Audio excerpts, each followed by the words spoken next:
interesting, pero nakakagalit.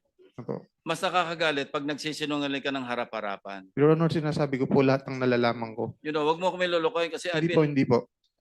kalahati ng karir ko, nag-iimbestiga ako eh. Nag-i-intelligence work ako eh. Huwag mo ko lulukohin. O Hindi sige, po. yung susunod. Yung sa kaliwa, yung mas konti. Kanino naman? Magkano yung ano, sa tansya mo? 1, 2, 3, 4, 5. Your 16 million para kay... Ha?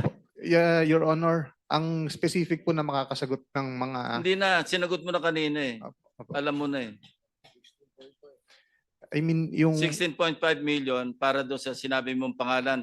Yung full name nga, sabihin mo, for the record. Ang nakalagay po kasi doon sa may paper na yun, nasa Yeah. lower right, is Yusek Mitch. Ang naalala ko pong binanggit ni Boss Henry dyan is Yusek Yusek Mitch Kahayon po. ng Hindi ko po alam, Your Honor. Hindi ko po siya kilala talaga person. Hindi rin po. Engineer Alcantara. Magtapatan na tayo rito para hindi tayo mahirapan. Your Honor. Abutin tayo hanggang madaling araw dito, hanggang nagsisinungaling kayo. Lahat to magagalit sa inyo. Ano po, Your Honor? Yung po kasing transaksyon nila Sally, hindi ko po talaga alam yan, Your Honor. Never been part of that. Sinasabi naman po nila yan. Lagi po tinuturo, dinadala sa akin. Do you confirm that, Sally? Na ang kadil mo, diretso si Bryce Hernandez, hindi Yes. Yes, Your Honor. So hindi ka nakapagdeal kay DE. Hindi po. Si Engineer Remember, Bryce si po. DE Alcantara,